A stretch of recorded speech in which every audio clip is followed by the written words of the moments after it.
वक्त हमारे साथ मौजूद हैं पुष्पा कुमारी साहिबा। उनसे बात करते हैं और उनसे आज के दिन के हम मुनासबत से भी जानेंगे और इसके साथ साथ जो सिंध में डेवलपमेंट्स की गई हैं इनकी ऑर्गेनाइजेशन की जानिब से उसके बारे में भी इनसे तमाम तफसीलात जानने की कोशिश करेंगे। अस्सलाम वालेकुम। जी नमस्कार। Thank you so much ma'am for your time. सबसे पहले तो आपका नाम बड़ा यूनिक है, पुष्पा कुमारी। अच्छा बताइएगा, सिंध से आपका ताल्लुक़ है, यहाँ पे आना, यहाँ पे कॉन्फ्रेंस करना किस तरह का एक्सपीरियंस है? जी जैसा कि आप सबको मालूम है कि मैं एक सिंध के एक ऐसे इलाके से ताल्लुक़ रखती हूँ जहाँ पे औरत के लिए घर से निकलना भी एक बहुत बड़ा जो है वो चैलेंज है। तो मैं ये समझती हूँ कि इस्लामाबाद आना ही, जब मैं यहाँ 4 साल पहले पौधा की कॉन्फ्रेंस में आई तो मैं ये सोचती थी कि शायद इस्लामाबाद कोई ऐसी जगह पे है जहाँ कोई है ना बहुत ही ख़ास किस्म के लोग पहुँच सकते हैं, और वहाँ पे है ना किसी खला में है इस्लामाबाद। वो हम मेरा उस वक्त जो है, जिस वक्त मैं यहाँ आई थी उससे पहले मेरा एक ड्रीम था, मैंने ख्वाब में सोचा था कि मैं इस्लामाबाद आऊँगी। तो अच्छा अच्छा पुष्पा, आपकी जो ड्रेसिंग है उससे फील हो रहा है कि आप जो हैं वो किसी सहराई इलाके से बिलोंग करती हैं। कौन सी ऐसा इलाका है सिंध में जहाँ से आप बिलोंग करती हैं? जी मेरा ताल्लुक़ मिट्टी थरपारकर से है, और मिट्टी एक ऐसा इलाका है जो रेगिस्तान है, वो पूरा रेगिस्तान है, और रेगिस्तानी औरत बहुत ज़्यादा मेहनती होती है और बहुत हार्ड वर्क करती है। वो 10-15 किलोमीटर से पानी भी भर के लाती है। वो रात को बैठ के अपने जो लाइव स्टॉक है उसके लिए काम करती है, ख़ास तौर पे बकरियां चराने का काम, बकरियों से, और गाय और उनको पालने का काम, और ख़ास तौर पे खेतों में काम करना। तो हम जो थरी औरतें हैं वो बहुत ज़्यादा मेहनती होती हैं, और अपनी मेहनत से जो है वो पूरे थर को हमने कोशिश करेंगे कि उस थर को हम एक ऐसा बेहतर करें। अच्छा पुष्पा, आपसे ये भी जानना चाहेंगे, चूँकि अगर थर पार्कर की बात की जाए या जिस तरह से सराई इलाके डेजर्ट एरियाज़ हैं वो काफ़ी निगलेक्टेड हैं, वहाँ पे education, health and all these facilities, वहाँ पे कुछ फैसिलिटीज़ प्रोवाइड नहीं हैं। अमूमी तौर पे अगर बात की जाए थर पार्कर की, वहाँ पे बच्चे जो हैं वो भूख की वजह से मर रहे होते हैं। मतलब वहाँ पे बिल्कुल किसी किस्म की कोई चेक एंड बैलेंस की अगर बात की जाए तो नहीं है। तो आप लोग की जानिब से क्या डेवलपमेंट्स की गई हैं इन तमाम तर इश्यूज़ को जो है वो सॉल्व करने के लिए? देखें, थर की औरत जो है वो ख़ास तौर पे वो पढ़ी लिखी नहीं है, तो उसको यही नहीं मालूम कि उसके बेसिक राइट क्या हैं। उसका फूड उसका बेसिक राइट है, उसकी हेल्थ उसका बेसिक राइट है। तो जब उस औरत को यही नहीं पता कि उसका बेसिक राइट क्या है, तो वो ज़्यादा डेवलपमेंट सेक्टर में वो कैसे छलांग लगा सकती है, या वो कैसे मेन स्ट्रीम में आ सकती है। तो मैं समझती हूँ कि थर की औरतों के लिए जो है वो एजुकेशन या उनका लिटरेसी रेट बढ़ाने के लिए बहुत सख्त ज़रूरत है, और उनकी हर घर में एक बच्ची जब पढ़ी लिखी होगी तो मैं समझती हूँ कि थर की औरत जो है वो बहुत एम्पावर होगी। अच्छा, ये भी जानना चाहेंगे, चूँकि अगर थर की बात की जाए तो वहाँ पे एजुकेशन जो है वो तो दूर दूर तक हमें नज़र नहीं आती, क्योंकि एजुकेशन सिस्टम बहुत फेल है वहाँ पे। आप कैसे आई लाइक उस एरिया से, उस इलाके से, उस इन्वायरमेंट से, और ऊपर से हैं भी आप हिंदू बरादरी से, तो सामने आना और इस तरह से डेवलपमेंट में आके अपना किरदार अदा करना कितना मुश्किल था और किस तरह से आई, क्या सपोर्ट थी?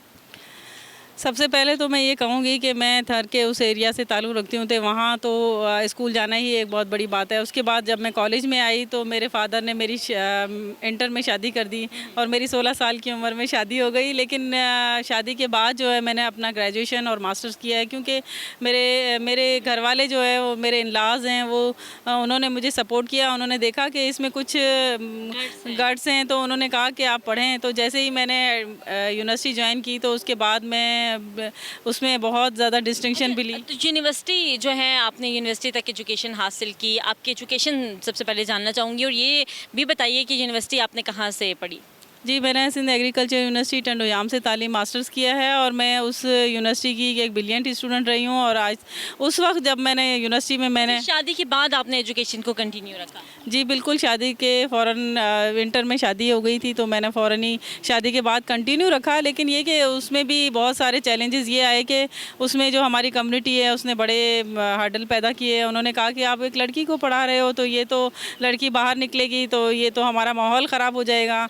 तो उन्होंने ये भी कहा, स्पेसिफ़िकली मेरे जो करीबी जो रिश्तेदार थे उन्होंने भी काफ़ी कुछ परेशानियां पैदा की। लेकिन ये कि मैंने उनको ये भी दिखाया और ये करके दिखाया कि देखें, पढ़ने के बाद जो है वो एक औरत सुधरती है। और आज जो है मैं ये देखती हूँ कि मेरे इन-लॉज़ में 12 लड़कियाँ ग्रेजुएट हैं आफ्टर माई ग्रेजुएशन।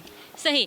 अच्छा, आपसे ये भी जानना चाहेंगे, हिंदू बरादरी से आपका ताल्लुक़ है और अगर पाकिस्तान में बात की जाए तो यहाँ पर थोड़ा-सा जो हमारी अक़लियतें हैं उनके हकूक़ का जो तहफ़्फ़ुज़ है वो यकीनी बनाने की कोशिश की जाती है, लेकिन बदकिस्मती से कुछ अनासर ऐसे हैं जो उन्हें नाकाम बनाने की कोशिश भी कर रहे होते हैं।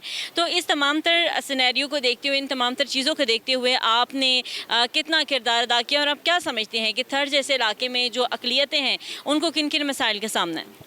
ये अक़लियती औरत तो वहाँ बहुत ज़्यादा इस वक्त फ़ियर के माहौल में रह रही है, क्योंकि फ़ोर्स कन्वर्जन एक ऐसा इशू है कि रोज़ कोई ना कोई लड़की गायब हो रही है और मिसिंग हो रही है और उनको उठा लिया जाता है। अबडक्शन बहुत ज़्यादा हो रहे हैं, तो ये एक सीरियस मैटर है। उसमें अक़लियतें जो हैं वो माइग्रेशन की तरफ भी जा रही हैं। तो मैं इस वक्त आपको तवज्जो दिलाना चाहती हूँ आपके मीडिया के तवज्जुह से, तो अभी गवर्नमेंट ने एक पार्लिमानी कमेटी बनाई है जो फ़ोर्स कन्वर्जन को देख रही है। ये खुशाइंद बात है और हम समझ रहे हैं, एक एज़ ए अक़लियत ये समझ रहे हैं कि अब गवर्नमेंट जो है इस मैटर पे सीरियस हुई है। तो इस तरह की कमेटी बनाने के बाद जो है उसके जो भी आखिर में रिज़ल्ट आते हैं वो तो बात की बात है, लेकिन कम से कम ये तो देखा गया है कि ये एक इशू है। तो तो इन इश्यूज़ को रिज़ॉल्व कौन करेगा? आप जिस तरह से सामने आई हैं, आप क्या समझते हैं कितने % तक ये इश्यूज़ जो हैं वो हाईलाइट हुए हैं, रिज़ॉल्व हुए हैं, क्या कहेंगी? देखें, सामने आना भी एक बहुत बड़ा थ्रेट है मेरे लिए स्पेशली, क्योंकि मैं एक अक़लियती औरत हूँ। तो सामने आना ही एक बहुत बड़ा थ्रेट है, क्योंकि आप एक्सपोज़ होते हैं तो आप दुनिया की नज़र में आते हैं, तो आपको भी थ्रेट्स मिलते हैं। और ये कहा जाता है कि क्योंकि आप एक इस अक़लियती फ़िरके से ताल्लुक़ रखती हैं तो आपको भी उठा लिया जाएगा, आप इस तरह के प्रोटेस्ट ना करें। जब हम प्रोटेस्ट करते हैं या जब हम एहतजाज पे जाते हैं तब भी हमें बड़े थ्रेट्स होते हैं।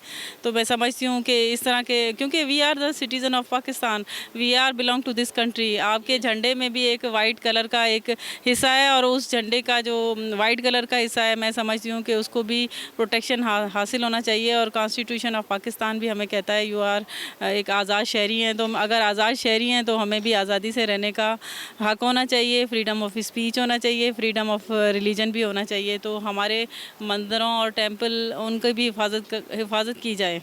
सही, आपके मंदिरों और इनकी जो जितनी भी तमाम तर इबादत गाहें हैं उनकी हिफाजत की भी जाती है और मज़ीद भी की जाएगी, इसमें कोई दो राय नहीं है। अच्छा, आपसे चाहते थे ये भी पूछेंगे कि जिस तरह से आप वुमेन एम्पावरमेंट के लिए काम कर रही हैं, सामने खड़ी हुई हैं, ये एक बहुत बड़ी बात होती है एक ख़ातून के लिए कि वो इस तरह की चीज़ों में जो है वो सफ़े अव्वल पे आती है और अपनी जान को जो है वो जोखिम में डाल के उन लोगों के लिए काम करती है जो शायद इस मुकाम तक पहुँचते हुए वो सोच भी नहीं सकते, पहुँचना तो दूर की बात है। तो मुझे ये बताइएगा कि ये जो आपकी कॉन्फ्रेंस है ये कितनी हेल्पफुल साबित होती है इस तरह के इश्यूज़ को जो है रिज़ॉल्व करने में, और साथ ही साथ ये भी बताइएगा कि ये कॉन्फ्रेंस तमाम तर मुल्क के कितनी इलाकों में लगाई जाती है, कहाँ पे लगाई जाती है और कितने डेज़ में लगाई जाती है, और अभी ये वर्कशॉप ये कितने दिन रहेगी? ये कॉन्फ्रेंस जो है 2008 से ये जारी हो सारी है, लेकिन हर साल जो 2 से 3 हज़ार यहाँ औरतें जमा होती हैं। और इस दफ़ा जो है इस पेंडेमिक और इस कोविड की वजह से इन्होंने बहुत ज़्यादा कम महदूद किया है और 50 के करीब औरतें बुलाई गई हैं। लेकिन इससे पहले जो ये कॉन्फ्रेंस है उसमें बहुत ज़्यादा रूरल वुमेन की जो है वो पार्टिसिपेशन थी। और वो जो रूरल वुमेन है ख़ास तौर पे जिनके पास स्किल्स हैं, और यहाँ स्टॉल्स बड़े ज़बरदस्त किस्म के लगते थे और इंटरनेशनल मीडिया भी उनको बहुत कवरेज दे रहा था। तो उनके जो स्किल्स हैं, उनकी जो ख़ास तौर पे जो रूरल जो देही इलाके हैं उनमें जो वो औरतें हैं, जैसे रली का काम है हमारे सिंध में बहुत होता है, तो वो बहुत प्रमोट हुआ था। और हमारा कल्चर जो एक रिच कल्चर है, वो पंजाब का हो, केपी हो या सिंध हो, तो वो कल्चर भी बहुत ज़्यादा यहाँ पे उसकी एक रिचनेस वो नज़र आती है।